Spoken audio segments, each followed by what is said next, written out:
Breaking, Trump warned them and they didn't listen. Now they're getting cut. By Cat Stevens for freedomdaily.com. The United States takes its national sovereignty very seriously.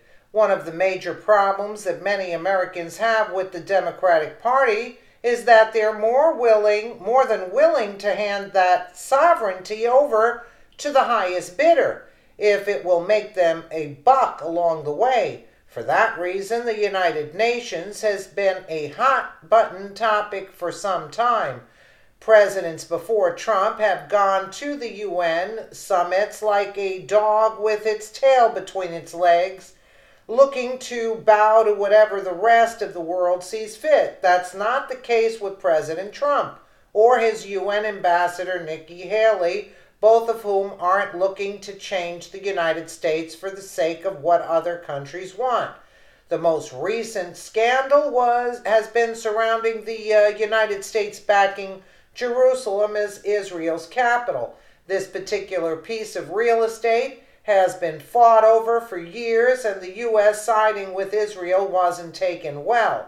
A lot of nations wanted to pretend for the day that they were Switzerland and not take a side or give over to the more violent party, the Palestinians, to cut down on the bloodshed. President Trump had an answer to that problem, but it's not the one that the other countries like at all. Reuters reports that the president warned the other nations that his reaction would be if they stood against the United States. U.S. President Donald Trump on Wednesday threatened to cut off financial aid to countries that vote in favor of a draft United Nations resolution calling for the United States to withdraw its decision to recognize Jerusalem as Israel's capital. They take hundreds of millions of dollars and even billions of dollars, and then they vote against us? Well, we're watching those votes. Let them vote against us. We'll save a lot of money. We don't care, Trump told reporters at the White House.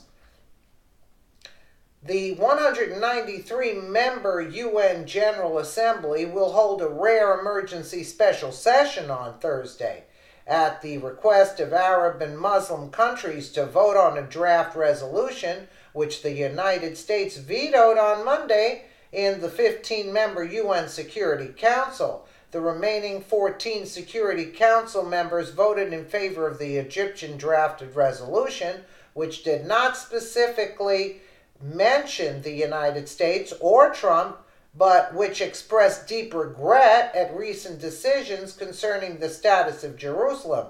U.S. Ambassador Nikki Haley, in a letter to dozens of UN states on Tuesday, seen by Reuters, warned that Trump had asked her to report back on those countries who voted against us. She bluntly echoed that call in a Twitter post. The U.S. will be taking names.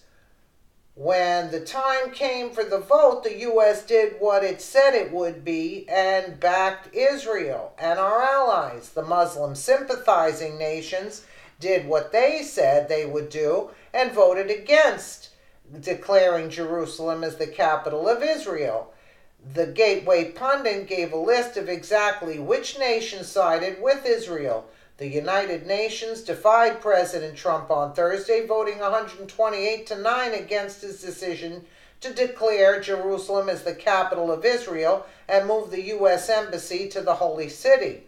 A total of 128 countries supported the resolution, which is non-binding. 9 voted against the resolution. 35 abstained. 21 countries did not cast a vote. The 9 countries that rejected the resolution were Guatemala, Honduras, Israel, Marshall Islands, Micronesia, Nauru, and Togo. I don't even know these places. United States. Maybe you're thinking this is a common sort of disagreement in the U.S. saying that it's going to end its funding is kind of petty. petty little thing and won't amount to much, more like a token gesture, but it's not. The United States holds the purse strings to many nations who need our funding to keep their underdeveloped nations solvent. Reuters outlined some of the larger donations made just last year to the countries that continue to defy our request for support. According to figures from the U.S. government aid agency, USAID, in 2016, the United States provided some $13 billion in economic and military assistance to countries in sub-Saharan Africa and $1.6 billion to states in East Asia and Oceania.